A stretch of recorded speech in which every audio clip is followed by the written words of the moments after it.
فلا أقسم بمواقع النجوم وإنه لقسم لو تعلمون عظيم إنه لقرآن كريم في كتاب مكنون لا يمسه إلا المطهرون تنزيل من رب العالمين.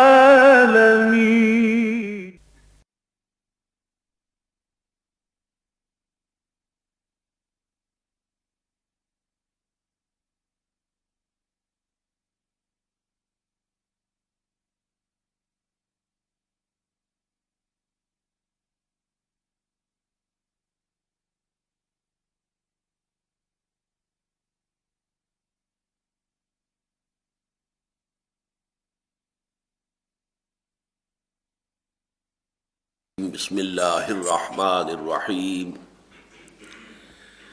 یا ایہا الذین آمنوا لا یحل لکم ان ترثوا النساء کرہا ولا تعضلوہن لتذہبوا ببعض ما آتیتموہن الا ان یأتین بفاحشۃ مبینہ وعاشروہن بالمعروف فَإِن كَرِهْتُمُوهُنَّ فَعَسَىٰ أَن تَكْرَهُوا شَيْئًا وَيَجْعَلَ اللَّهُ فِيهِ خَيْرًا كَثِيرًا وَإِنْ أَرَدتُّمُ اسْتِبْدَالَ زَوْجٍ مَّكَانَ زَوْجٍ وَآتَيْتُمْ إِحْدَاهُنَّ قِنطَارًا فَلَا تَأْخُذُوا مِنْهُ شَيْئًا أَتَأْخُذُونَهُ بُهْتَانًا وَإِثْمًا مُّبِينًا وَكَيْفَ تَأْخُذُونَهُ وَقَدْ أَفْضَىٰ بَعْضُكُمْ إِلَىٰ بَعْضٍ وَأَخَذْنَ مِنكُم مِّيثَاقًا غَلِيظًا صدق اللہ العظیم رب اشرح لی صدری ویسر لی امری واحلل عقدۃ من لسانی یفقہوا قولی اللہم ربنا الہمنا رشدنا واعذنا من شرور انفسنا اللہم ارنا الحق حقا وارزقنا اتباعہ وارنا الباطل باطلا وارزقنا اجتنابہ اللہم ربنا آنس وحشتنا فی قبورنا وارحمنا بالقرآن العظیم اللہم ارحمنا بالقرآن العظیم اللہم اجعلہ لنا اماما ونورا وہدی ورحمہ اللہم ذکرنا منہ ما نسینا وعلمنا منہ ما جہلنا وارزقنا تلاوتہ آناء اللیل واطراف النہار واجعلہ لنا حجتا یا رب العالمین آمین۔ سورہ نساء کے بارے میں یہ بار بار عرض کر چکا ہوں کہ اس کا ابتدائی حصہ جو تقریباً 4 رکوعوں پر مشتمل ہے، اس میں انسانی معاشرے کے جو کمزور طبقات ہیں ان کے ضمن میں ہدایات نازل ہوئی۔ چنانچہ آپ نے دیکھا کہ سب سے پہلے رکوع میں سب سے زیادہ زور اور تفصیل آئی یتیموں کے بارے میں، ان کے حقوق، ان کے مال کی حفاظت کرنا، ان کے مال ہڑپ نہ کر جانا، لہذا وہ چونکہ کمزور ہوتے ہیں، ان کے پیچھے کوئی نہیں ہے، وہ بے یار و مددگار رہ گئے ہوتے ہیں۔ ان میں سے بھی خاص طور پر یتیم لڑکیاں کہ جن کے بارے میں لوگوں کو خیال ہوتا تھا کہ ان سے تو جیسے چاہیں ہم نکاح کر لیں، انہیں مہر دیں یا نہ دیں، اپنے گھروں میں ڈال لیں، تو اس کے ضمن میں بڑی تاکید کے ساتھ احکام آئے۔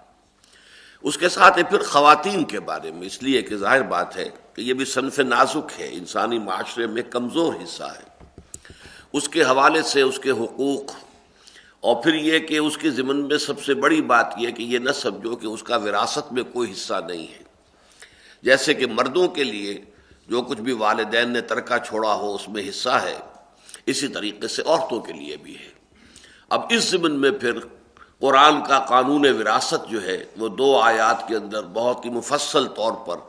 اگرچہ بہت ہی اجمال کے ساتھ کم سے کم الفاظ میں، لیکن یہ کہ کوئی گوشہ خالی نہیں رہنے دیا گیا، پوری کے پورے قانون وراثت کو وہاں بیان کر دیا گیا۔ اس کے بعد پھر یہ کہ معاشرے کے اندر جو بھی آوارگی اور جو جنسی انارکی پیدا ہوتی ہے اس کے حوالے سے کچھ احکام دیے گئے، خاص طور پر عورتوں کے بارے میں، کہ ان کے ساتھ اس معاملے میں اگر ان میں سے کوئی اس قسم کی کسی حرکت کا ارتکاب کرتی ہے تو کیا معاملہ کیا جائے گا۔ لیکن اس کے ضمن میں پھر پورا معاملہ جو ہے اس پورے مسئلے کو لے لیا گیا کہ فحاشی جو ہے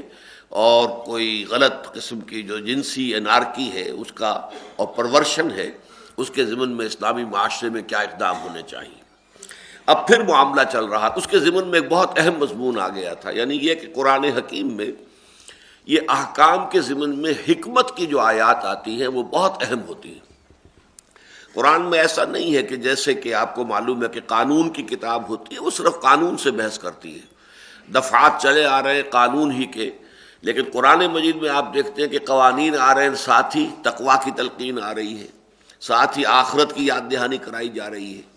اس لیے کہ جب تک دل میں اللہ کا خوف نہ ہو اور آخرت کی جواب دہی کا احساس نہ ہو، محض قانون جو ہے وہ معاشرے کی اصلاح نہیں کر سکتا، ایک حد تک کر سکتا ہے لیکن یہ کہ اس سے زائد نہیں جا سکتا۔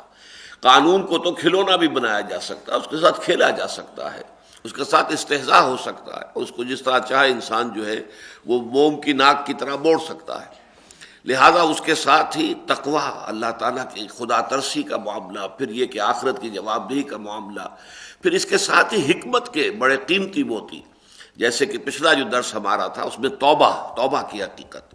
کہ انسان سے گناہ کا صادر ہو جانا کوئی بڑی بات نہیں ہے۔ کل بنی آدم خطاؤن، حضور نے فرمایا تمام بنی آدم نہایت خطا کار ہیں، خطا ہوتی ہے، بلکہ عربی کا ایک مقولہ الانسان مرکب من النسیان والخطا، انسان تو دو چیزوں کے مجموعے کا نام ہے، بھول بھی ہو جاتی ہے اور خطا بھی ہو جاتی ہے، بھول کے بھی کوئی غلط حرکت کر بیٹھتا ہے، اور یہ کہ نیت نہیں ہوتی غلط کام کرنے کی لیکن پھر غلط کام کو سرزد ہو جاتا ہے۔ تو انسان تو در حقیقت ان دو چیزوں کے مجموعے کا نام ہے، مرکب ہے، الانسان مرکب من النسیان والخطا۔ تو اس اعتبار سے توبہ کا جو انسٹیٹیوشن ہے کہ اگر انسان خلوص کے ساتھ اللہ تعالیٰ کی جناب میں اپنی گہری پشیمانی کے احساس و جذبات کے ساتھ کہ یہ میں کیا کر بیٹھا ہوں، یہ مجھے نہیں کرنا چاہیے تھا، یہ میں اپنے جذبات کی رو میں بہہ کر کیا کر گیا، یا میں حالات کے اندر جو ہے کچھ ماحول کے زیر اثر یہ کیا حرکت مجھ سے صادر ہو گئی، اس کی شدید پشیمانی ہو اور اس کے ساتھ توبہ کرے، تو یہ گویا کہ قرآن مجید میں اور جس طریقے سے احادیث کے اندر واضح کیا گیا، قرآن مجید میں یہ مقام اس میں بہت اہم ہے، اور سورہ فرقان کے آخری رکوع بہت اہم ہے، وہاں جو ہے وہ توبہ کی کچھ شرائط بھی بیان ہوئی ہیں۔ یہاں یہ کہا گیا ہے کہ فوری طور پر اگر توبہ کر لے انسان، ایک خطا ہوئی فوراً انسان جو ہے جیسے کہ اونگ گیا تھا، اونگ میں کوئی حرکت ہو گئی ہے، اونگ گیا تھا وہ، اس کے ہوش جو ہے اس وقت پورے طور پر ٹھکانے نہیں رہے تھے، چاہے وہ جذبات کے تحت اور چاہے ماحول کے تحت، کسی بھی وجہ سے کسی کے زیر اثر جو ہے اس وقت جو ہے اس کے اوپر اس کی خودی، اس کی انا، اس کی روح کی گرفت نہیں رہی تھی، اور اس خبر کوئی غلط کام اس سے سرزد ہو گیا تو جیسے ہی ہوش میں آئے فوراً توبہ کرے، تو اللہ نے فرمایا کہ ایسے شخص کی توبہ کو قبول کرنا ہمارے ذمہ واجب ہے۔ بلکہ میں نے پچھلی مرتبہ آپ کو بتایا تھا کہ قاضی ثناء اللہ پانی پتی تو کہتے ہیں کہ فرض قطعی فرض ہے، اللہ تعالیٰ نے اپنے ذمہ لیا ہوا ہے کہ میرا جو بندہ اس طریقے سے خطا کر بیٹھے گا لیکن فوری طور پر توبہ کر لے گا تو اس کی توبہ کو قبول کرنا تو میرے ذمہ واجب ہے، فرض ہے۔ البتہ یہ کہ دوسری انتہا یہ بتائی کہ اگر ایک شخص ساری عمر جو ہے وہ گناہ کا کام کرتا رہا، حرام خوری کرتا رہا، یا اور جو بھی حرام کاری کرتا رہا یا حرام خوری کرتا رہا، لیکن جب عین موت کا وقت آیا اور اس وقت اس نے کہا میں توبہ کرتا ہوں، تو وہ توبہ قبول نہیں ہے۔ ان دونوں کے مابین ایک طویل وقفہ ہے۔ اگر ایک انسان نے خطا کاری کی ہے کافی طویل عرصے تک کی ہے، اس سے وہ گناہ صادر ہوتا رہا ہے کافی طویل عرصے تک، اور لیکن یہ کہ بہرحال موت کے آنے سے پہلے، موت کے کوئی آثار نہیں، ابھی وہ صحت مند ہے، اس کے بالکل قوا جو ہے چاق و چوبند ہے، ابھی موت کا اندیشہ نہیں ہے، لیکن وہ توبہ کر لیتا ہے۔ یہ وہ چیز ہے جس کی توقع دلائی گئی ہے کہ اللہ تعالیٰ ایسی توبہ کو بھی قبول کر لے گا، بلکہ مفسرین کے نزدیک تو در حقیقت یہ پوری زندگی جو ہے بہت مختصر شے ہے، اور یہ بھی فوری ہی توبہ شمار ہوگی، بلکہ اس سے بھی آگے بڑھ کر احادیث میں آتا ہے، وہ میں آپ کو سنا چکا ہوں پچھلی مرتبہ، کہ ایک شخص توبہ کرتا ہے لیکن پھر تھوڑے عرصے کے بعد پھر وہ اپنی توبہ پر قائم نہیں رہ سکتا، پھر کوئی جذبات کا ریلا آتا ہے، پھر کوئی اس سے خطا ہو جائے پھر توبہ کرے، پھر کہیں خطا ہو جائے پھر توبہ کرے، توبہ کرتے رہے۔ تو میں نے وہ حدیث آپ کو سنائی تھی کہ شیطان نے اللہ تعالیٰ سے کہا کہ اے اللہ تیرے عزت اور جلال کی قسم، میں بنو آدم کو گمراہ کرتا رہوں گا کرتا رہوں گا کرتا رہوں گا کرتا رہوں گا۔ تو اللہ تعالیٰ نے فرمایا تو اچھا، پھر مجھے بھی اپنی عزت و جلال کی قسم میں اسے معاف کرتا رہوں گا، جب تک وہ توبہ کرتا رہے گا معاف کرتا رہوں گا، معاف کرتا رہوں گا، معاف کرتا رہوں گا۔ تو یہ توبہ کا معاملہ جو ہے یہ بہت اہم ہے ہمارے دین کے فلسفے کے اعتبار سے، اور میں بتا چکا ہوں کہ اس معاملے میں ایک چھوٹی سی ٹھوکر ہے جس نے کہ عیسائیت جو ہے اس کا پورا ایک غلط سلسلہ جو ہے عقائد کا بنا کر کھڑا کر دیا کہ حضرت آدم علیہ السلام سے حضرت حوا سلام علیہا، ان دونوں سے جو خطا ہو گئی تھی جنت میں کہ اس جو ایک درخت تھا جس سے روک دیا گیا تھا کہ اس کا پھل نہ کھانا، اس کا مزہ چکھ بیٹھے، خطا ہو گئی، غلطی ہو گئی، معصیت تو ہوئی، لیکن یہ کہ انہوں نے فوراً توبہ کی، اللہ نے توبہ قبول کر لی۔ التائب من الذنب کمن لا ذنب لہ، وہ صاف ہو گیا معاملہ۔ لیکن چونکہ یہ صرف توبہ کی بات ان کے سامنے نہیں آئی، بائبل میں نہیں ہے، تورات میں نہیں ہے، لہذا وہاں سے نتیجہ کیا نکالا گیا کہ حضرت آدم اور حوا کی نسل میں جو بھی انسان پیدا ہوتا ہے، جو بھی مرد ہو عورت ہو، جو بھی انسان پیدا ہوتا ہے وہ گناہ گار ہے بنیادی طور پر، بائی برتھ۔ وہ گویا کہ اپنے جد امجد حضرت آدم کے گناہ کی پوٹلی جو ہے وہ اپنے کندھے پر لے کر دنیا میں آتا ہے۔ اب کیا کیا جائے؟ اگر پیدائشی طور پر گناہ گار ہے انسان تو کیسے ٹھیک ہوگا؟ وہ ظاہر بات ہے وہ توبہ کیسے کرے گا؟ اس نے خود تو خطا کی نہیں تھی۔ کوئی شخص جو ہے اگر خود خطا کار ہو تو توبہ کر لے، لیکن اب وہ تو پیدائشی طور پر خطا کار ہے، اس کی اپنی کسی خطا کا کوئی سوال نہیں ہے، تو کیسے توبہ کرے؟ توبہ کا سوال نہیں ہے۔ لہذا اب اللہ تعالیٰ کو اپنا اکلوتا بیٹا، صلبی بیٹا دنیا میں بھیج کر اسے پھانسی پر چڑھوا کر سولی دلوا کر بطور کفارہ قبول کرنا پڑا کہ جو بھی عیسیٰ کو مان لے گا اس کی تمام گناہوں کی طرف سے عیسیٰ کفارہ ہو جائیں گے اور پیدائشی گناہ کی طرف سے بھی ہو جائیں گے۔ یہ سارا تمار جو ہے خشت اول چونہد بیمار کج تاثریا امی روت دیوار کج۔ بہرحال اب اس کے بعد جو مضمون آ رہا ہے پھر وہ خواتین سے متعلق ہے کہ اس معاشرے کے اندر ان کے ساتھ جو ظلم روا رکھے جا رہے تھے ان کی بعض اور شکلیں سامنے آ رہی ہیں۔ یا ایھا الذین آمنوا لا یحل لکم ان ترثوا النساء کرہا، اہل ایمان تمہارے لیے یہ حلال اور جائز نہیں ہے کہ تم عورتوں کو زبردستی اپنی وراثت میں لے لیا کرو۔ ان کے ہاں معاملہ کیا تھا؟ جیسے کہ آپ کو معلوم ہے کہ کوئی شخص فوت ہو گیا تو اس کے مال مویشی ڈھور ڈنگر جو ہے وہ بھی تو اس کے وراثت ہی کا مال ہے نا، تقسیم ہوگا۔ اسی طرح اس کی بیویاں بھی وراثت کا مال ہے۔ ان میں زیادہ سے زیادہ ایکسیپشن ہے اس کو کہ جس کے بطن سے پیدائش ہوئی ہے، جو بیٹا ہے، بڑا بیٹا ہے اور وہی وارث ہے، وہ اپنی حقیقی ماں کو تو ماں کا درجہ دیتا تھا، وہ تو ٹھیک ہے، وہ تو ماں ہے۔ باقی جو سوتیلی مائیں تھیں، یعنی باپ کی جو بیویاں تھیں، اور وہ گویا کہ وہ بھی دولت کے مانند ڈھور ڈنگر کی طرح وہ بھی وراثت میں آ جاتی تھی، اور وہ ان کے پوری طریقے سے مختار ہو کر بیٹھ جاتے تھے۔ یہ حدیث آئی ہے، بخاری شریف میں بھی ہے،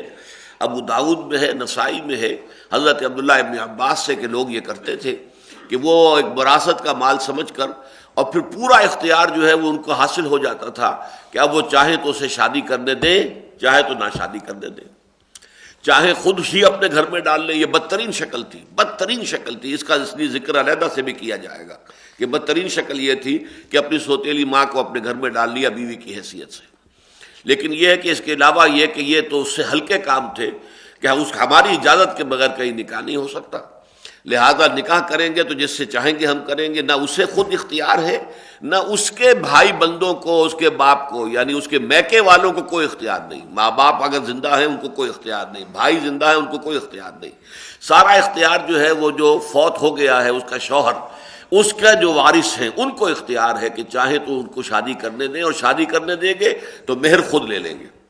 چاہیں گے تو خود اپنی مرضی سے جس کو چاہیں گے اس سے شادی کر دیں گے جبراً، جس میں اس کی مرضی کو کوئی دخل نہیں ہوگا،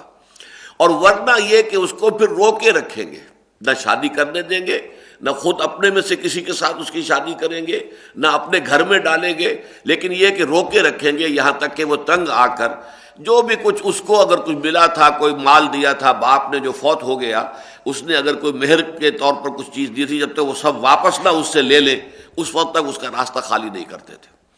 اس کی اصلاح کی جا رہی ہے۔ یا ایھا الذین آمنوا لا یحل لکم ان ترثوا النساء کرہا، جبراً ان کو اپنا وراثت کا مال سمجھ کر ان کے اوپر اپنا اختیار جما لینا۔ یہاں تک آتا ہے کہ اگر کوئی شخص مر گیا اور اس کی بیوی جو ہے وہ بیوہ ہے، تو وہ جو فوت شدہ آدمی ہے اس کا کوئی رشتہ دار آ کر اپنا کپڑا اس کے خیمے پر یا اس کے گھر کی دیوار پر ٹانگ دیتا تھا تو گویا کہ اب وہ مختار مطلق تھا، وہ علامت تھی اس بات کی کہ اب یہ فلاں شخص جو ہے وہ اس کا پورا مختار مطلق ہے، وہ جس سے چاہے گا نکاح کر دے گا اور اس کی مرضی کے بغیر یہ عورت نکاح نہیں کر سکتی۔ وَلَا تَعْضُلُوهُنَّ لِتَذْهَبُوا بِبَعْضِ مَا آتَيْتُمُوهُنَّ إِلَّا أَن يَأْتِينَ بِفَاحِشَةٍ مُبَيِّنَةٍ، اور مت ان کا راستہ روکو، مت روکے رکھو انہیں، نکاح ثانی کرنے سے روکے رکھنا، گھروں میں ڈالے رکھنا،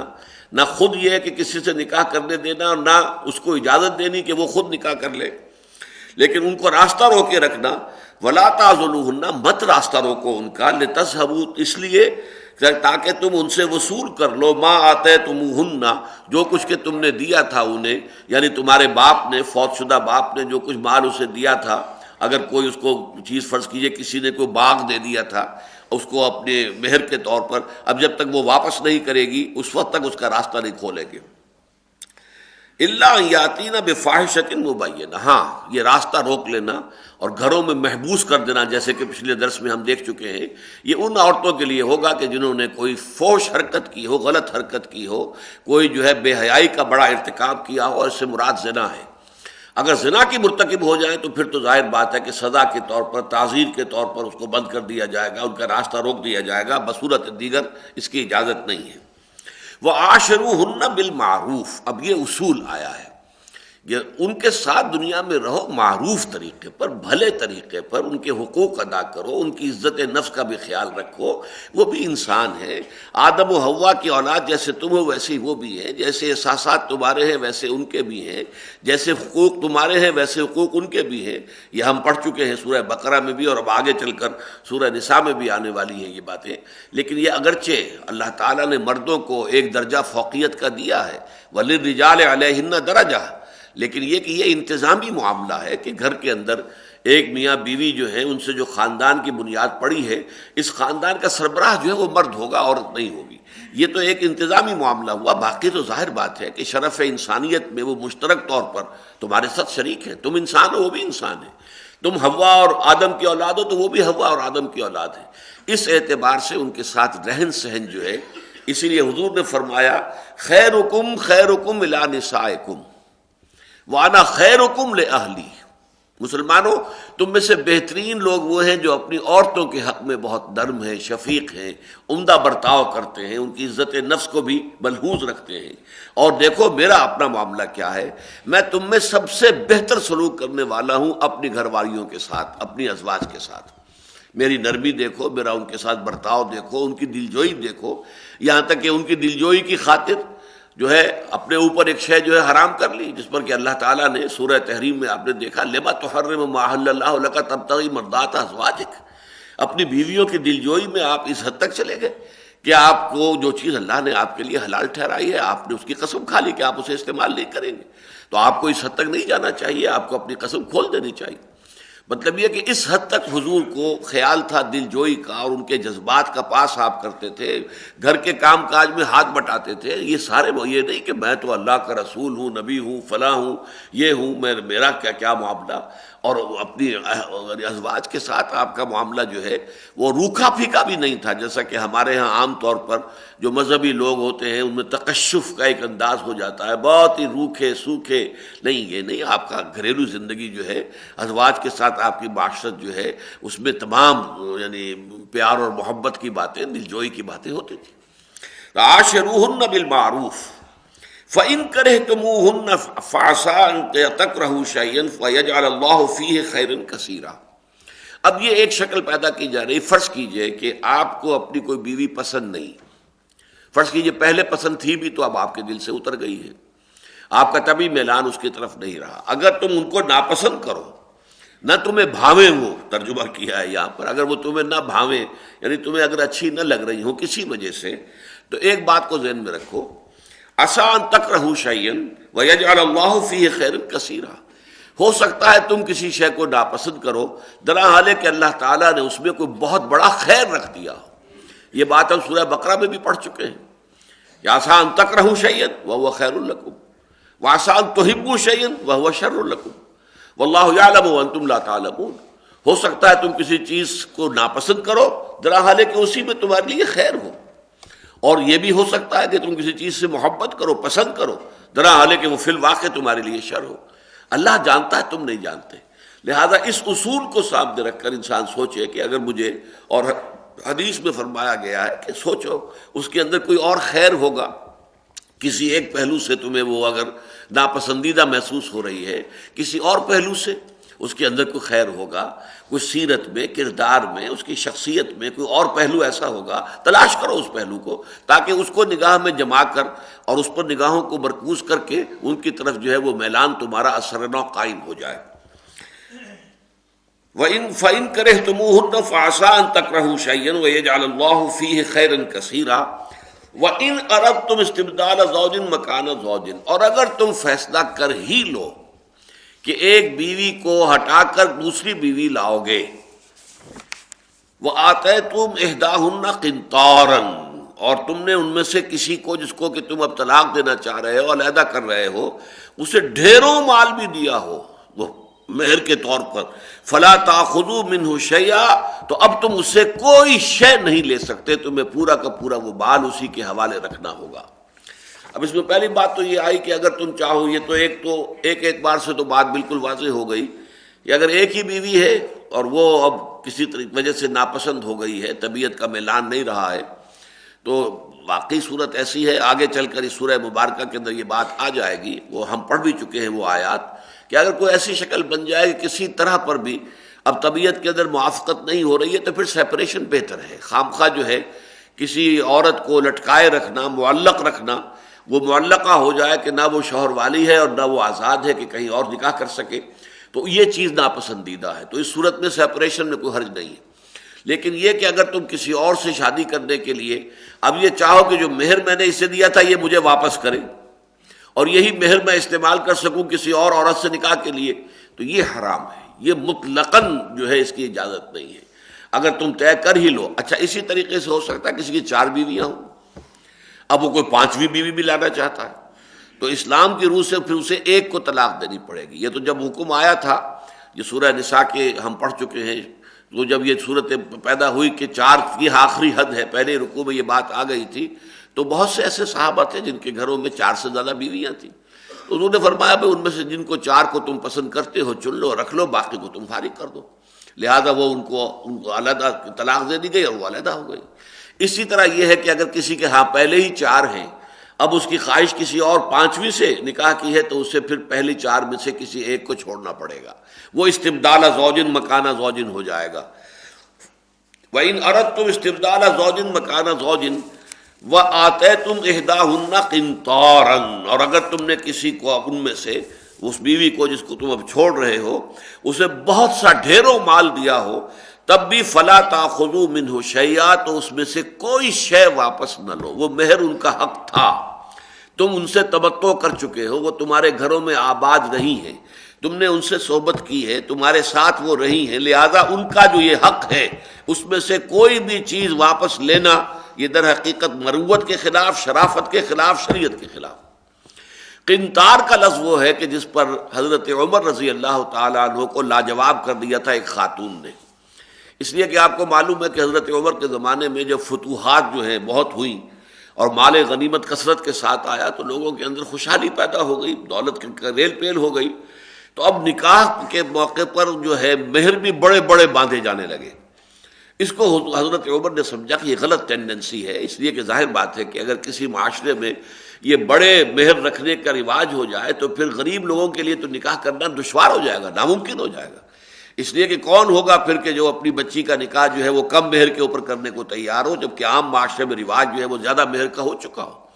لہذا وہ غریب لوگوں کے لیے راستہ بند ہو جائے گا۔ اس لیے حضرت عمر نے ایک نافذ کر دیا آرڈیننس کہ اتنی جو ہے آخری لمٹ ہے، اس سے زیادہ مہر نہیں باندھا جائے گا۔ اس پر حضرت عمر کو ایک خاتون نے پکڑ لیا کہ اے عمر تم کون ہوتے ہو ہمارے حق کے اوپر، یہ مہر ہمارا حق ہے،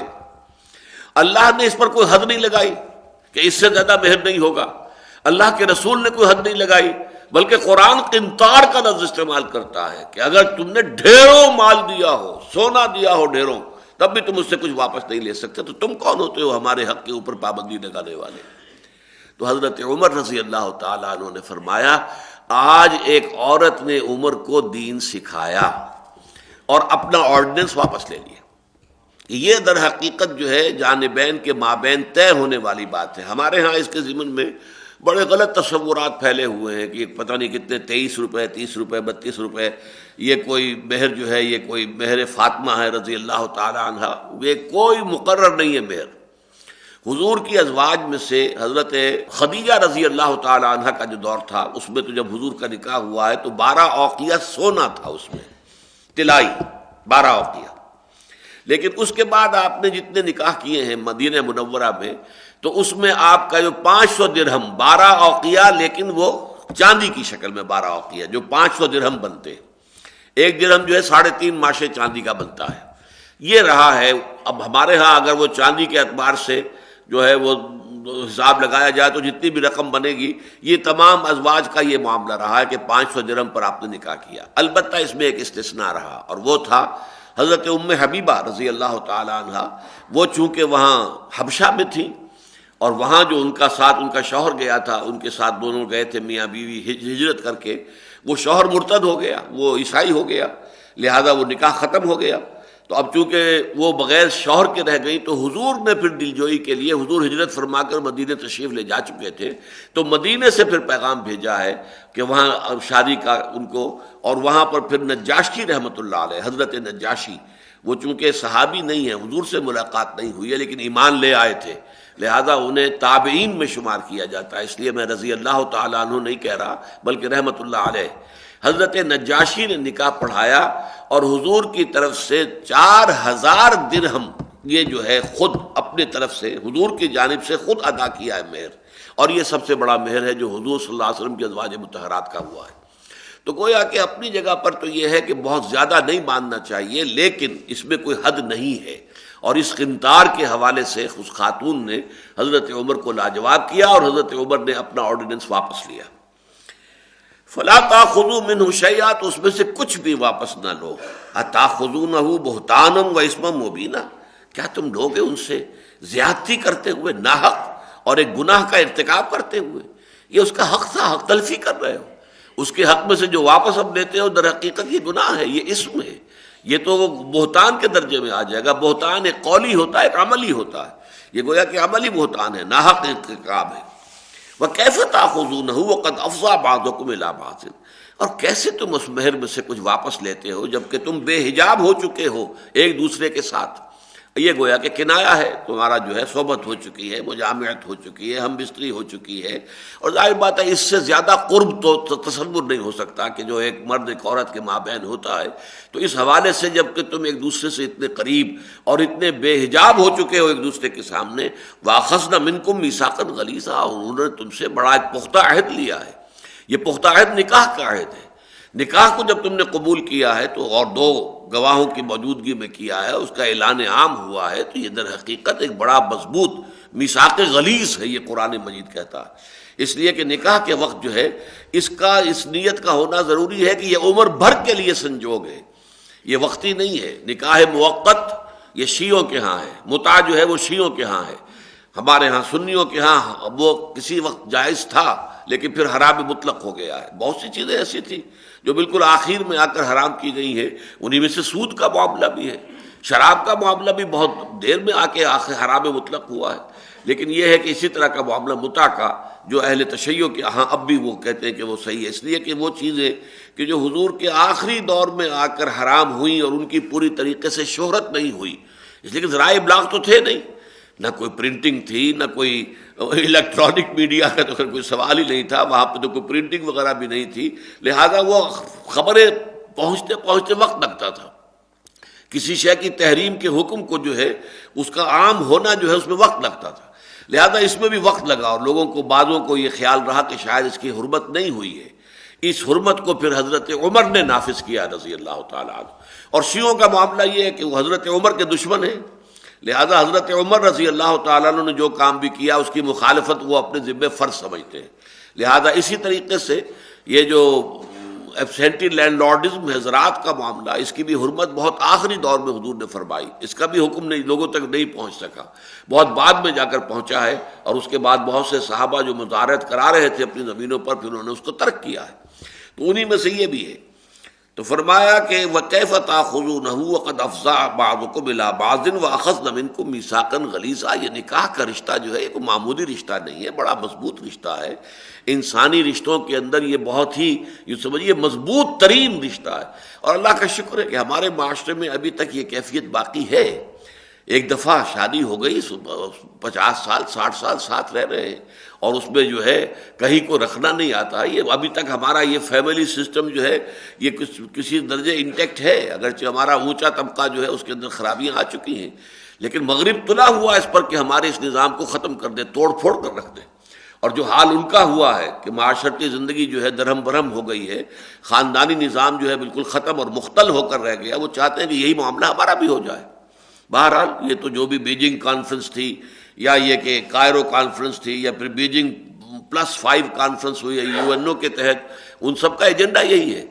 کہ مشرق میں اور خاص طور پر عالم اسلام میں جو خاندانی نظام کا بندھن جو ہے ابھی کچھ مضبوط ہے، اس کو کسی طریقے سے توڑ پھوڑ کر رکھ دیا جائے. وَلَا تَنكِحُوا مَا نَكَحَ آبَاؤُكُمْ. اب یہ وہ بات آ گئی خاص جو میں نے کہا تھا کہ یہ معاملہ کہ ایک شخص فوت ہوا ہے، اس کی ایک بیوی تو وہ ہے کہ جس سے وہ اولاد ہے، بڑا بیٹا ہے، وہ وارث ہے، اور اس کے بعد یہ کہ باقی جو بیویاں اس کی ہیں وہ گویا کہ ڈھور ڈنگر کی طرح، جیسے کہ اگر کوئی گائیں بھینسیں تھیں تو وہ وراثت میں آ گئی، ایسے وہ بیویاں جو ہے وہ بھی وراثت میں آ گئی. اور اس وراثت میں آ کر ایک تو طریقہ یہ ہوا کہ اب ان کے نکاح کا پورا اختیار اپنے ہاتھ میں لے لیا. اسلام نے تو اس کے بعد پورا کا پورا اختیار عورت کو دیا ہے. عورت بیوہ ہو گئی یا عورت جو ہے مطلقہ ہے، عدت کی حد تک کا جو بھی پابندی اس پر ہے وہ عدت پوری ہو جائے، اس کے بعد وہ آزاد ہے. وہ جہاں چاہے جو ہے، اگر وہ طلاق مغلظ نہیں تھی تو اپنے سابقہ شوہر سے دوبارہ نکاح کر سکتی ہے. اگر یہ کہ 3 طلاقیں ہو چکی ہیں تو دوسرا معاملہ ہے کہ پھر تو وہ جب تک کہ کسی اور مرد سے نکاح نہ ہو اور پھر وہ بھی طلاق دے دے تب پھر وہ پہلے شوہر سے کی طرف رجوع ہو سکتا ہے، ورنہ نہیں. لیکن اگر ایسی شکل نہیں ہے، مغلظ طلاق نہیں ہے، تو سابقہ شوہر سے نکاح ہو سکتا ہے، جو جہاں چاہے نکاح کر سکتی ہے. اسی طرح ہم سورہ بقرہ میں پڑھا ہے کہ کوئی شخص بیوہ ہو گئی ہے تو جب تک عدت جو ہے 4 مہینے 10 دن جو ہے پورے نہ ہوں، اس وقت تک اگلا نکاح نہیں ہو سکتا. البتہ اس دوران میں تمہیں خیال آئے، تم کوئی اشارے کنایے سے کوئی بات پہنچا دو کہ ٹھیک ہے آپ کی جب مدت ختم ہو جائے گی تو پھر میں آپ سے نکاح کر لوں گا، تو یہاں تک بھی اجازت ہے. اشارے کنایے میں پیغام دے دینے کی بھی اجازت ہے، لیکن اس کے اندر اختیار مطلق عورت کا ہے. عورت کو جو شوہر کے ورثاء کا کوئی اس میں دخل نہیں ہے کہ وہ فیصلہ کریں گے. تو جیسا کہ میں نے عرض کیا تھا، اس میں بدترین صورت یہ تھی کہ خود اپنے گھر میں ڈال لیا اور اسے اپنی بیوی بنا لیا. تو یہ ان کو نکاح تو مانتے تھے، ان کے قانونی طور پر وہ نکاح جائز تھا، لیکن بہت ہی ناپسندیدہ، بہت مکروہ نکاح مقت. اور اس سے اگر اولاد ہو جاتی تھی اسے مقیت کہتے تھے. یہ اولاد بھی یہ کوئی اچھی اولاد نہیں ہے، یہ بھی در حقیقت بہت ہی یوں سمجھیے کہ بری اور مکروہ اولاد ہے. نکاح اس کو مقیت کہتے تھے. تو فرمایا کہ وَلَا تَنكِحُوا مَا نَكَحَ آبَاؤُكُمْ. مت نکاح کرو ان سے جن سے نکاح کیا تھا تمہارے باپوں نے. باپ بھی آ جائے گا، دادا بھی آ جائے گا، کوئی بھی ہے. مَا نَكَحَ آبَاؤُكُمْ مِنَ النِّسَاءِ، خواتین میں سے، إِلَّا مَا قَدْ سَلَفَ، سوائے اس کے جو ہو گیا. اب تک جو حکم نہیں دیا گیا تھا، اب تک بات قرآن میں نہیں آئی تھی، لہذا جو ہو گیا ہو گیا. اس کے لیے تو اب یہ کہ اس چیپٹر کو اوپن نہیں کیا جائے گا، لیکن آئندہ کے لیے اب یہ حرام مطلق ہے. وَلَا تَنكِحُوا مَا نَكَحَ آبَاؤُكُمْ مِنَ النِّسَاءِ إِلَّا مَا قَدْ سَلَفَ إِنَّهُ كَانَ فَاحِشًا. یہ بڑی بے حیائی کی بات ہے. وہ مقتا، یہی لفظ آ گیا مقت. اس معاشرے میں بھی یہ لفظ استعمال ہوتا تھا، نکاح مقت. مقتا بہت ہی یعنی گھناونی شے، بہت ہی بری شے، بہت ہی بیزار کن شے ہے. وساء سبیلا، اور بہت برا راستہ ہے. جیسا کہ میں نے عرض کیا کہ اس کی اولاد بھی اگر ہو جاتی تھی پھر تو اسے کہتے تھے مقیت. اور حضور کے زمانے میں حضور کے جو مخالفین تھے شدید، ان میں سے 2 جو ہیں، اسس بن قیس یہ بھی مقیت تھا، اور ابو معیط جو تھا جس کا بیٹا جو ہے عقبہ ابن ابی معیط، یہ گویا کہ ابو جہل کا دست راست تھا، وہ بھی مقیت تھا. یعنی اس کے باپ کی بھی معاملہ یہی تھا کہ اس کے دادا نے اپنی سوتیلی ماں کو جو ہے وہ اپنے گھر میں ڈال لیا تھا، اور اس سے یہ ابو معیط ہوا، اور اس کا پھر بیٹا جو ہے یہ عقبہ ابن ابی معیط تھا. انہو کان فاحشۃ ومقتا وساء سبیلا. اب یہ جو چند چیزیں یہاں بیان ہوئی، اس کے حوالے سے اب قانون آ رہا ہے جو ابدی قانون ہے. یعنی وہ رشتے کہ جن میں نکاح حرام مطلق ہے، کسی شکل میں نکاح نہیں ہو سکتا. حرمت علیکم امہاتکم، تم پر حرام کر دی گئی ہیں تمہاری مائیں. یہ ماں بھی ہوگی، پھر ماں سے اوپر نانی اور جو بھی چلے، اور دادی اور جو بھی رشتہ چلے، یہ سب کے سب ماں کے انذیل میں آ جائیں گے، اوپر رشتے جو بھی جائیں گے. امہاتکم و بناتکم، اور بیٹیاں، بیٹیوں میں پھر نواسیاں، پوتیاں، یہ سب شامل ہوں گی، ان سے نکاح نہیں ہو سکتا. وہ اخواتکم، تمہاری بہنیں، اور یہ بہنیں چاروں قسم کی ہوں گی. عینی ہوں یعنی باپ اور ماں دونوں مشترک ہیں، اللاتی ہوں کہ باپ وہی ہے ماں جدا ہے، اخیافی ہوں ماں وہی ہے باپ جدا ہے، یا رضاعی ہوں اگر ماں نے دودھ پلا دیا تھا ان کی. تو یہ چاروں بہنیں جو ہیں، چاروں قسم کی بہنیں جو حرام مطلق ہے، یہ ابدی ہے حرمت، ہمیشہ ہمیشہ کے لیے، کسی شکل میں جائز نہیں نکاح. حرمت علیکم امہاتکم و بناتکم و اخواتکم و عماتکم، تمہاری پھوپھیاں، و خالاتکم، تمہاری خالائیں، و بنات الاخ، اور بھائی کی بیٹیاں یعنی بھتیجیاں، و بنات الاخت، اور بہن کی بیٹیاں یعنی بھانجیاں، و امہاتکم اللاتی ارضعنکم، اور تمہاری وہ مائیں جنہوں نے تمہیں دودھ پلایا ہے. اب اس میں ذرا بحث ہے ہمارے ہاں، جو ہمارے چاروں جو مسلک ہیں اہل سنت کے، ان کے نزدیک یہ دودھ پلانا صرف ایام رضاعت تک کا معاملہ ہے، کہ جس سے کہ وہ رضاعت جو ہے ثابت ہو جاتی ہے اور حرمت ہو جاتی ہے. اس کے بعد اس سے بڑی عمر کے اگر کسی بچے کو دودھ پلایا ہے تو وہ بچے کو یا کسی جوان کو کسی عورت نے دودھ پلا دیا ہے تو اس سے وہ حرمت رضاعت ثابت نہیں ہوتی. البتہ ایک خاص صحابیہ کے لیے حضور نے کوئی اس طرح کا ہیلہ جو ہے تجویز کیا تھا، اس کی حدیث آتی ہے، تو ہمارے ہاں تو اس کو قبول نہیں کیا گیا اس حدیث کو، لیکن اہل حدیث حضرات اس کو تسلیم کرتے ہیں کہ اگر کبھی ایسا ہوتا ہے، مثلا ہمارے ہاں بھی آج کل ہوتا ہے، کسی عورت نے، اس کے ہاں اولاد نہیں تھی، اپنی بہن کا بچہ جو ہے وہ بالکل شیر خوار ہی پیدا ہوتے ہی لے لیا، اب وہ اس نے ہی پالا ہے، پوسا ہے، اس کو پروان چڑھایا ہے، بڑھایا ہے، اب وہ بڑا ہو گیا. اب بڑا ہو گیا تو کیا وہ اس کے لیے محرم ہوگا یا نہیں ہوگا؟ ظاہر بات ہے کہ وہ یہ منہ بولا بیٹا تو شریعت میں کوئی شے ہے ہی نہیں، منہ بولا بیٹا محرم، وہ جوان ہے تو اب اس سے پردہ کرنا چاہیے کہ نہیں کرنا چاہیے. تو یہ معاملہ جو ہے ایک صحابیہ کے ساتھ پیش آیا تھا اس حدیث کی روح سے. تو حضور نے فرمایا کہ تم اسے 5 مرتبہ دودھ پلا دو، تو اس سے یہ ہے، یا یہ کہ اپنی بہن کا دودھ پلوا دو، اس لیے کہ یہ اس میں حدیث میں یہ آتا ہے کہ اس کی بہن کے ہاں اس وقت ولادت ہوئی اور اس وقت اس کی چھاتیوں میں دودھ تھا، تو بہن سے دودھ پلوا دیا تو وہ رضاعت جو رشتے جو ہیں نسب کی بنیاد پر حرام ہو جاتے ہیں، جن میں نکاح نہیں ہو سکتا، وہ رضاعت کی بنیاد پر بھی ہو جاتے ہیں. اس حدیث کی روح سے ابو داؤد ظاہری نے اس کا جواز دیا ہے، اور امام ابن تیمیہ نے بھی جواز کا فتویٰ دیا ہے، لیکن ہمارے ہاں چاروں جو بھی فقہ ہیں، حنفی، مالکی، شافعی، حنبلی، وہ اس کو جائز قرار نہیں دیتے، بلکہ صرف یہ کہ رضاعت سے جو بھی بات ثابت ہوتی ہے وہ صرف جبکہ ایام جو ہے رضاعت کے 2 سال یا بعض کے نزدیک 2.5 سال، اس کے اندر کی عمر کے اگر دودھ پیا ہے کسی خاتون کا تو رضاعت ثابت ہوگی، ورنہ نہیں. بہرحال یہ تفصیلی احکام ہے فقہ کے، اس میں زیادہ ہم نہیں جا سکتے. وَأُمَّهَاتُكُمُ اللَّاتِي أَرْضَعْنَكُمْ، اور تمہاری وہ مائیں کہ جنہوں نے تمہیں دودھ پلایا، وَأَخَوَاتُكُم مِّنَ الرَّضَاعَةِ، اور جو رضاعی بہنیں تمہاری ہیں. رضاعی بہن، جیسا کہ میں نے عرض کیا کہ جتنے رشتے نسب کی بنیاد پر حرام مطلق ہیں، اتنے ہی رشتے رضاعت کی بنیاد پر بھی. رضاعت جو ہے وہ تقریباً نسب کے ہم پلہ ہے اسلامی شریعت میں اس اعتبار سے. وَأُمَّهَاتُ نِسَائِكُمْ، اور تمہاری عورتوں کی مائیں جنہیں ہم ساس کہتے ہیں، تمہاری ساسیں. ربائبکم اللاتی فی حجورکم من نسائکم اللاتی دخلتم بہن، اور تمہاری وہ ربیبہ بیٹیاں کہ جو تمہاری گود میں پرورش پائیں، تمہاری ان بیویوں سے ہو کہ جن سے تم نے صحبت کی ہو. یعنی آپ نے کسی عورت سے نکاح کیا ہے، اس عورت کے پہلے کسی اور شوہر سے شادی تھی اور وہ بیوہ ہے اب، یا اس شوہر نے طلاق دی تھی اور وہ اب مطلقہ ہے، اور اس کے ساتھ کوئی بچی جو ہے وہ آئی ہے آپ کے ساتھ، اس کو ربیب کہتے ہیں. اگر بیٹا ہے کوئی آیا ہے ساتھ کسی عورت کے، آپ کا نہیں ہے، آپ سے پہلے کسی شوہر کے صلب سے وہ بیٹا ہے تو وہ ربیب کہلائے گا، بیٹی ہے تو ربیبہ کہلائے گی. اب یہ ربیبہ چونکہ جس شخص نے اب شادی کی ہے اس کے صلب سے تو نہیں ہے، اس کے نطفے سے نہیں ہے، تو سوال پیدا ہوتا ہے کہ وہ بھی آیا حرام ہوگی؟ تو فرمایا وہ بھی حرام ہے. لیکن بشرطے کہ اس کی ماں کے ساتھ صحبت کی ہو. اگر ماں کے ساتھ صحبت کی نوبت نہ آئی ہو، پہلے ہی طلاق ہو جائے، تو پھر وہ ربیبہ جائز ہے، پھر وہ ربیبہ کے ساتھ نکاح ہو سکتا ہے. لہذا اس کے اندر دو شرطیں لگا دی. وَرَبَائِبُكُمُ اللَّاتِي فِي حُجُورِكُم مِّن نِّسَائِكُمُ اللَّاتِي دَخَلْتُم بِهِنَّ فَإِن لَّمْ تَكُونُوا دَخَلْتُم بِهِنَّ، لیکن اگر تم نے ان کے ساتھ صحبت نہیں کی ہے، مجامعت نہیں کی ہے، فَلَا جُنَاحَ عَلَيْكُمْ، تو کوئی حرج نہیں ہے کہ تم ان کی ربیبائیں جو رہی ہیں تمہاری، ان کے ساتھ تم شادی کر سکتے ہو. وَحَلَائِلُ أَبْنَائِكُمْ، اور تمہارے بیٹوں کی بیویاں. حلائل حلیلہ کی جمع ہے. حلیلہ وہ عورت جو حلال ہے، تو ظاہر بات ہے بیوی ہی حلال ہوتی ہے سب سے بڑھ کر. اس کے ساتھ انسان جو ہے جو بھی جنسی تعلق قائم کرتا ہے وہ حلال ہے. وہ حلائل ابنائکم الذین من اصلابکم، تمہارے ان بیٹوں کی بیویاں جو تمہارے صلب سے ہوں.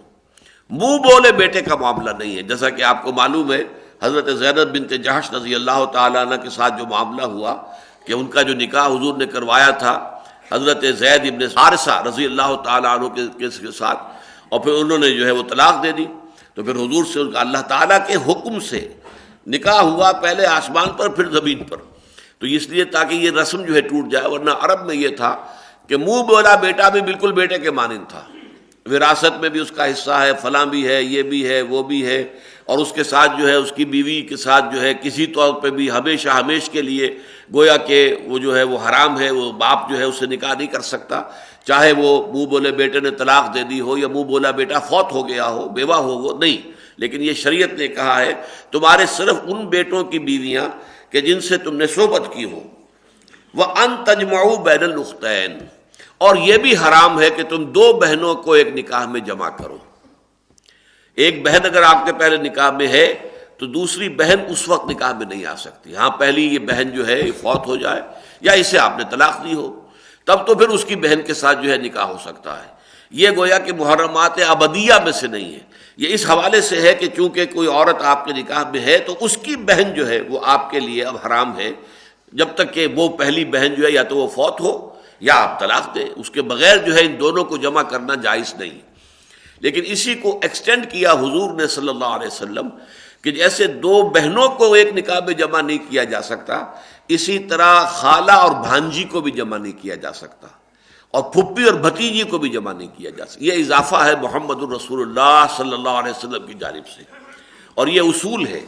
کہ حدیث کے ذریعے سے، سنت کے ذریعے سے قرآن پر اضافہ ہو سکتا ہے.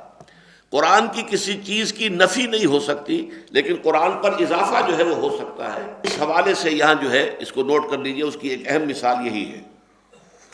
وَأَن تَجْمَعُوا بَيْنَ الْأُخْتَيْنِ إِلَّا مَا قَدْ سَلَفَ، جیسے پہلے آیا تھا ویسے یہاں دوبارہ آ گیا. جو کچھ پہلے ہو چکا، اب ظاہر بات ہے اس کو انڈو کرنا ممکن نہیں ہے. وہ معاملہ جو گزر چکا. آئندہ اب یہ قانون ہے ابدی. ان اللہ کان غفور الرحیم، یقیناً اللہ تعالیٰ غفور ہے، رحیم ہے. جو پہلے جو کچھ ہو گیا اس کے لیے غفور الرحیم ہے. آئندہ کوئی حرکت کرو گے تو اللہ تعالیٰ کی طرف سے پکڑ ہوگی، وہ گناہ شمار ہوگا، معصیت شمار ہوگی. اب ایک اور کیٹیگری ہے، والمحصنات من النساء الا ما ملکت ایمانکم، اور وہ عورتیں جو کسی اور کے قید نکاح میں ہوں. یہ محسن اور احسان، اس کو ذرا اچھی طرح سمجھ لیجئے کہ اس کے معنی کیا ہے. حصن کہتے قلعے کو، جس کی چار دیواری ہے، جس کا فصیل ہے، اس کے اندر جو ہے محفوظ ہے. تو عورت جو کسی کے نکاح میں ہے، یہ گویا کہ ایک خاندان کی ایک دیوار، اب اس کی پروٹیکشن حاصل ہے. اسی طریقے سے وہ عورتیں کہ جو خاندانی ہوں، شریف زادیاں جن کو ہم کہتے ہیں، ایک ہیں کنیزیں، لونیے نہیں، جو خاندانی عورتیں ہیں، آزاد عورتیں ہیں، وہ بھی چاہے نکاح ان کا بھی نہیں ہوا ہو، لڑکیاں ہوں، وہ ابھی کنواری لڑکیاں، وہ بھی محسنہ ہوں گی کہ خاندان کا حصار ان کے گرد ہے، انہیں بھی ایک حفاظت حاصل ہے، ایک پروٹیکشن حاصل ہے، اس کے گرد جو ہے ایک فصیل موجود ہے. تو احسان دو طرح کا ہو گیا. یا تو کسی کے قید نکاح میں ہونے کی وجہ سے کوئی عورت محسنہ ہے کہ وہ کسی کے نکاح میں ہے اور اس نے اپنے گھر میں آباد کیا ہے، گھر کی چار دیواری ہے. چادر اور چار دیواری کا لفظ جو ہے کثرت کے ساتھ استعمال ہوا تھا ضیاء الحق صاحب کے دور میں. تو چار دیواری جو ہے خاندان کا جو ہے وہ نکاح کا تعلق ہے، تو وہ محسنات یہاں اس معنی میں آیا ہے کہ اگر کسی اور کے گھر میں کوئی عورت آباد ہے تو اب ظاہر بات ہے کہ آپ کے لیے حرام ہے. جب تک کہ وہ شخص فوت نہ ہو اور یہ بیوہ ہو جائے، یا وہ شخص طلاق نہ دے اور اس طلاق کے بعد جو ہے عدت پوری ہو چکی ہو. تو والمحصنات من النساء، جتنی بھی اور عورتیں ہیں کہ جو قید نکاح میں ہیں وہ بھی حرام ہے تمہارے لیے، الا ما ملکت ایمانکم، سوائے اس کے جو تمہاری ملک یمین بن جائیں. فرض کیجیے کفار کے ساتھ آپ کا مقابلہ ہوا اور اس میں آپ کی کوئی لونیاں جو ہیں بن کر جو ہیں وہ پی او ڈبلیوز خواتین آئیں اور انہیں تقسیم کر دیا گیا، تو اگرچہ ان کا وہاں شادی ہے کفار کے ہاں، اور وہاں ان کے کافر جو بھی ہے مشرک شوہر، انہوں نے ان کو طلاق نہیں دی ہے، قید نکاح میں ہے لیگلی، لیکن اب وہ ملک یمین ہونے کے ناطے سے، لونڈی ہونے کے ناطے سے آپ کے لیے جائز ہے کہ آپ اس سے تعلق کریں. یہ ہے الا والمحصنات من النساء، جو عورتیں بھی کسی کی قید نکاح میں ہوں وہ حرام مطلق ہے تمہارے لیے، الا ما ملکت ایمانکم، سوائے ان کے کہ جن کے تمہارے داہنے ہاتھ مالک ہو جائیں، وہ تمہاری جائز شرعی اعتبار سے، فقہی اعتبار سے، شریعت کی روح سے وہ جائز تمہاری لونیاں ہوں تو وہ بھی تمہارے لیے جائز ہو جائیں گی، چاہے ابھی ویسے وہ قانونی طور پر اپنے وہ جو شوہر ہیں کافر اور مشرک ان کی نکاح میں ہیں. تو یہ ایکسیپشن ہوئی محسنات میں سے.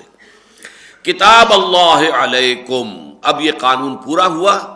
یہ اللہ کی کتاب ہے تم پر، تمہارے ذمے، اللہ کا قانون ہے، یہ اللہ کی طرف سے فرض ہے، اس کو ہلکا نہ جانو. یہ محرمات جن کی یہ فہرست دی گئی ہے، اس کو یہ نہ سمجھو کہ معمولی معاملہ ہے اور جیسے چاہیں ہم کر لیں، اونچ نیچ کر لیں، آگے پیچھے کر لیں، قطعاً کتاب اللہ علیکم. اللہ آپ کو معلوم آتا ہے کسی ذمہ داری کے لیے. انما التوبۃ علی اللہ للذین یعملون السوء بجہالۃ ثم یتوبون من قریب،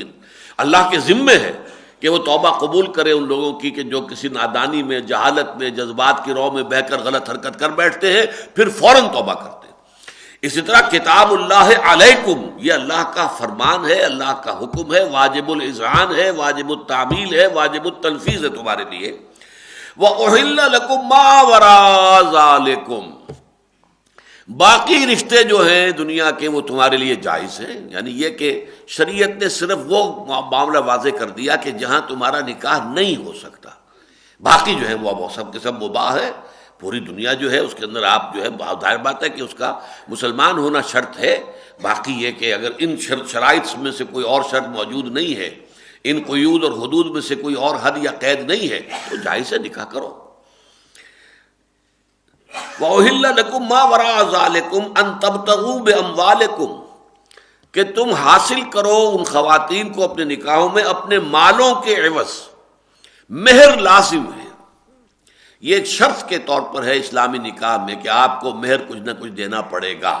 تھوڑا بھی ہو سکتا ہے، زیادہ بھی ہو سکتا ہے. یہ علامت ہے اس بات کی. میں نے عرض کیا نا کہ یہ اصل میں اہمیت یہ ہے کہ جب خاندانی نظام قرآن بنانا چاہتا ہے اس میں مرد کو قوام بنانا ہے. اسی صورت میں آگے آ جائے گا رجال قوامون علی النساء. اب یہ قوامیت جو ہے اس کی علامت یہ ہے، اگرچہ شادی ویسے آپ صحیح ہے دیکھیے کہ فزیولوجیکلی اور ویسے بھی شادی مرد کی بھی ضرورت ہے، عورت کی بھی ضرورت ہے. عورت کی زندگی بھی نامکمل ہے مرد کے بغیر، اور مرد کی زندگی بھی نامکمل ہے عورت کے بغیر. گویا کہ دونوں طالب بھی ہیں، مطلوب بھی ہیں.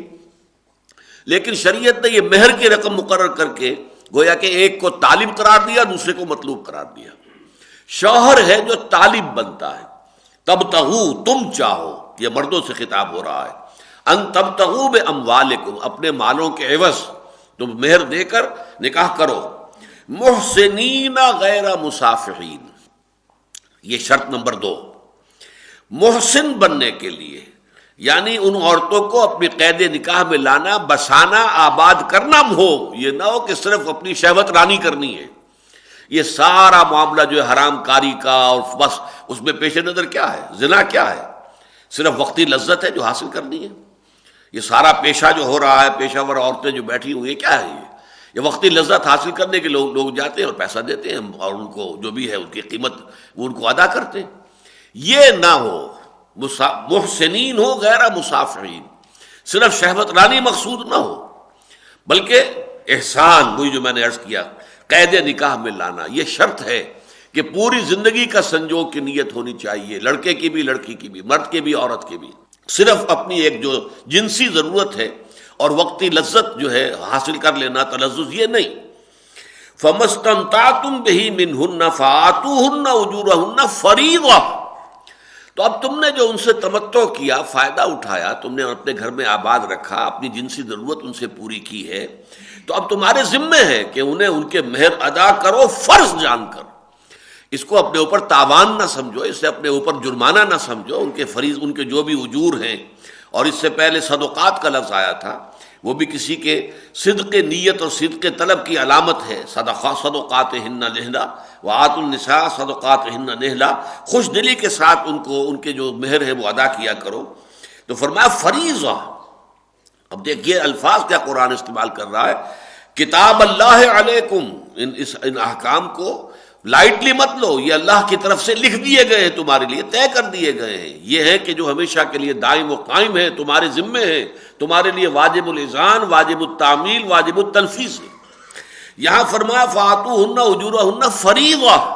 اسے فرض اللہ تعالیٰ کی طرف سے سمجھ کے ادا کرو۔ ولا جناح علیکم فیما تراضیتم بہ من بعد الفریضہ، ہاں اس میں کوئی حرج نہیں ہے کہ تم باہم راضی ہو جاؤ آپس میں، باہمی رضامندی سے اس میں کچھ کمی بیشی کر لو۔ اگر عورت معاف کر دیتی ہے، ٹھیک ہے میں آپ کو اپنا آدھا مہر معاف کرتی ہوں یا چوتھائی میں معاف کرتی ہوں، عورت اگر معاف کرتی ہے تو اسے اختیار ہے، یہ اس کی ملکیت کا معاملہ ہے۔ ملکیت میں آپ کو معلوم ہے کہ انسان جو چاہے اپنی ملکیت میں سے جس کو چاہے ہبہ کر دے، جب چاہے کوئی شے دے دے کسی کو، تو وہ اس کے اختیار میں ہے۔ یہ نہیں کہ آپ جبر کریں، اس کا راستہ روکیں کہ پہلے مہر میرا واپس کرو پھر میں تمہارا راستہ خالی کروں گا، گھروں میں روکے رکھنا، اور طلاق ایک دے دی پھر روک لیا، پھر دوسری دے دی پھر روک لیا، یہ سب کچھ کس لیے کر رہے ہیں؟ تاکہ تنگ کر کے اس کو، اس سے اپنا دیا ہوا مال جائے واپس لے لیں۔ یہ سب اب دیکھیے یہ چیزیں قانون میں تو آ جائیں گی، آپ کو اختیار ہے، طلاق دی ہے تو آپ عدت کے اندر اندر رجوع کر سکتے ہیں، آپ نے رجوع کر لیا، لیکن نیت آپ کی یہ تھی کہ اسے مجھے تنگ کرنا ہے، ذرا ستانا ہے اسے، ورنہ اگر آج عدت ختم ہو گئی تو آزاد ہو گئی، میرے ہاتھ سے نکل گئی، چڑیا گئی، لہذا میں اسے اپنے ہاتھ میں رکھوں گا ابھی، تو اس نیت سے رجوع کر رہے ہیں۔ تو یہ قانون شریعت کے ساتھ گویا کہ مذاق ہو رہا ہے، کھیل ہو رہا ہے، اللہ تعالیٰ کی شریعت کو تم نے کھیل بنا لیا ہے۔ اتتخذوا آیات اللہ ہزوا، تم اللہ تعالیٰ کی آیات کا جو ہے استہزاء کر رہے ہو، مذاق اڑا رہے ہو، کھیل بنا رہے ہو، یہ نہ ہو۔ تو فرمایا ہاں آپس میں رضامندی سے اگر عورت کو چھوڑ دیتی ہے تو ٹھیک ہے۔ ان اللہ کان علیما حکیما، یقیناً اللہ تعالیٰ جو ہے وہ سب کچھ جاننے والا ہے اور بہت حکمت والا ہے۔ وَمَن لَّمْ يَسْتَطِعْ مِنكُمْ طَوْلًا أَن يَنكِحَ الْمُحْصَنَاتِ الْمُؤْمِنَاتِ، اور تم میں سے جسے استطاعت حاصل نہ ہو کہ وہ نکاح کر سکے خاندانی خواتین سے، اب یہ محسنات اس معنی میں آیا ہے، خاندانی شریف گھرانوں کی لڑکیاں، ان سے نکاح کرنا، ان کو مہر فرض کیجئے، ایک خاندان کے اندر مہر مقرر ہے، ہمارا تو اتنا مہر ہے، مہر مثل جو ہے شریعت کے اندر بھی اس کی ایک سمجھیے کہ اعتبار کیا جاتا ہے کہ کسی کی 5 بیٹیاں تھیں، 4 بیٹیوں کے جو مہر تھے 5ویں کا بھی وہی ہوگا، اس سے کم تو نہیں ہوگا، تو وہ مہر کا معاملہ فرض کیجئے کہ تمہاری ریچ سے باہر ہے، اس وقت تم نہیں نکاح کر سکتے۔ آج کل عرب میں اگر آپ کہیں جائیں تو وہاں بہت سے لوگ جو ہیں جو یہ خیرات مانگنے کے لیے ہوتے ہیں، وہ صاف اعلان کرتے ہیں کہ ہمیں شادی کرنی ہے اور مہر کے لیے پیسہ چاہیے، ہمارے پاس پیسہ چاہیے، اور وہ بیٹھ جاتے ہیں، لوگ انہیں دیتے ہیں کہ یہ تاکہ یہ بھی اپنا گھر آباد کر سکیں۔ یعنی یہ نہیں وہ کہتے کہ ہم بھوکے مر رہے ہیں تو بھوکے مرنے کی وجہ سے ہم ہاتھ پھیلا، نہیں، شادی کرنی ہے، اس کے لیے مہر کے لیے پیسے چاہیے، مدد چاہیے، لوگ مدد کرتے ہیں۔ تو اب یہ کہ اگر تمہارے اندر استطاعت نہیں ہے، وَمَن لَّمْ يَسْتَطِعْ مِنكُمْ طَوْلًا أَن يَنكِحَ الْمُحْصَنَاتِ الْمُؤْمِنَاتِ فَمِمَّا مَلَكَتْ أَيْمَانُكُم مِّن فَتَيَاتِكُمُ الْمُؤْمِنَاتِ، تو پھر جو تمہاری لونڈیاں ہیں، مومن لونڈیاں، ان میں سے جس سے چاہو تم نکاح کر سکتے ہو۔ یہ مومن لونڈی کون ہے؟ پکڑی تو گئی تھی تو وہ کافر تھی، مشرک تھی، لیکن اب ایمان لے آئی، ایمان لانے کی وجہ سے وہ آزاد نہیں ہو جائے گی، لونڈی لونڈی ہی رہے گی، لیکن اب وہ مومنہ لونڈی ہوئی۔ اس لونڈی کے ساتھ کوئی آزاد مسلمان مرد نکاح کر سکتا ہے اس کے آقا کی اجازت سے۔ اس کا نتیجہ کیا نکلے گا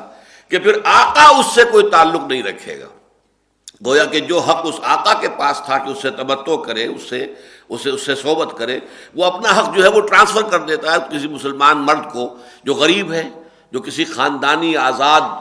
عورت سے نکاح کرنے کی استطاعت نہیں رکھتا۔ تو لونڈیوں سے ظاہر بات ہے کہ ان کا نکاح بہت تھوڑے سے مہر کے اوپر ہو جاتا تھا۔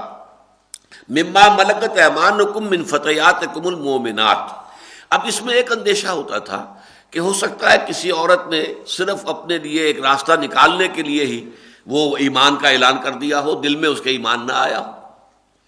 جیسے کہ جب اعلان ہوا ہے سن 9 ہجری کے اندر کہ اب آئندہ جو ہے بس 4 مہینے کی مہلت ہے، یہ سارے جتنے بھی معاہدے ہیں یہ ختم، اور جو لوگ ایمان نہیں لائیں گے ان کا قتل عام کیا جائے گا، تو بہت سے لوگ ایمان اپنی جان بچانے کے لیے ایمان لے آئے.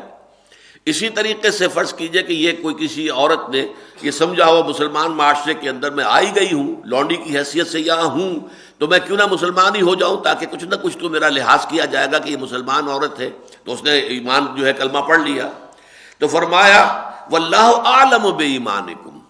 دیکھو تمہارے ایمان سے اللہ واقف ہے، تم اس کی بحث نہیں کر سکتے. جو بھی لونڈی ایمان لے آئی وہ مومنہ شمار ہوگی.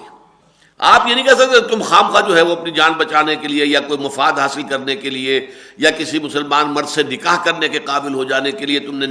نے ایمان کا اعلان کیا ہے. اس کا حق کسی مسلمان کو حاصل نہیں ہے کہ کسی کے ایمان پر شک کرے. دوبارہ پڑھ لیں اس کو، وَمَن لَّمْ يَسْتَطِعْ مِنكُمْ طَوْلًا أَن يَنكِحَ الْمُحْصَنَاتِ الْمُؤْمِنَاتِ فَمِمَّا مَلَكَتْ أَيْمَانُكُم مِّن فَتَيَاتِكُمُ الْمُؤْمِنَاتِ اللہ عالم بایمانکم، اللہ بہتر جانتا ہے خود تمہارے اندر کتنا ایمان ہے کتنا نہیں ہے، اللہ بہتر جانتا ہے کتنا گہرا ہے کتنا سطحی سا ہے، یہ اللہ کے علم میں ہے. اسی طرح ان کا ایمان حقیقی ہے کیا ہے مصنوعی ہے، اللہ بہتر جانتا ہے. بعضکم من بعض، پھر ویسے بھی تم ایک دوسرے میں سے ہی ہو تو سب بنی آدم. یہ ٹھیک ہے کہ آج تمہاری حیثیت جو ہے وہ آزاد انسان کی ہے اس معاشرے کے اندر اور وہ لونڈی ہے یا غلام ہے، لیکن ہو تو تم بنی آدم سب کے سب. بعضکم من بعض فانکحوہن، تو ان سے تم نکاح کر سکتے ہو باذن اہلہن، ان کے مالکوں کی اجازت کے ساتھ. ظاہر بات ہے وہ مالک جو ہے آقا جو ہے اس کا وہ حق ہے کہ وہ اپنی لونڈی سے تمتع کر سکتا ہے، اس سے صحبت کر سکتا ہے، وہ اپنے اس حق کو ساقط کرے گا. اور یہ حق گویا کہ وہ منتقل کر رہا ہے جس سے کہ اجازت دے رہا ہے کہ وہ آدمی ان کے ساتھ نکاح کر لے. تو باذن اہلہن وآتوہن اجورہن بالمعروف، ان کو بھی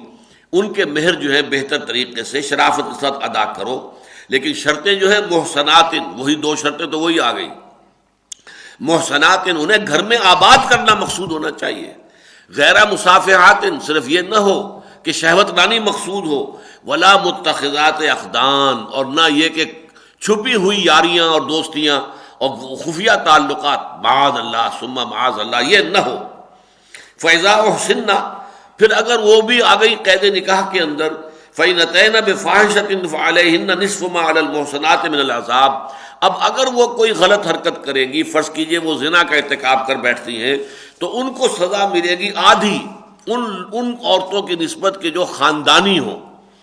ذالک لمن خشی العنۃ منکم، اور یہ رعایت جو ہے لونڈیوں کے ساتھ نکاح کرنے کی اجازت، یہ بھی تم میں سے ان لوگوں کے لیے دی جا رہی ہے کہ جو تم میں سے تکلیف میں پڑ جائیں کہ کیا کریں گے، کہیں گناہ میں مبتلا نہ ہو جائیں.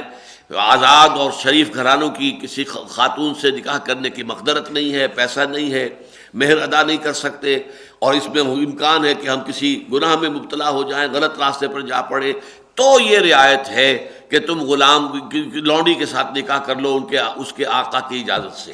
لہذا یہ ایک رخصت ہے، یہ عزیمت کا پہلو نہیں ہے. اور عظیمت کیا ہے؟ وَإِن تَصْبِرُوا، اگر تم صبر کر سکو، اپنے آپ کو تھام سکو، روکے رکھو، اپنی شہوت کو جو ہے قابو میں رکھو، خیر لکم، یہ تمہارے لیے بہتر ہے. واللہ غفور الرحیم، اور یقیناً اللہ تعالیٰ غفور بھی ہے، رحیم بھی ہے، بخشنے والا ہے، رحم فرمانے والا. بارک اللہ لی والقرآن العظیم ونفعنی وإیاکم بالآیات والذکر الحکیم.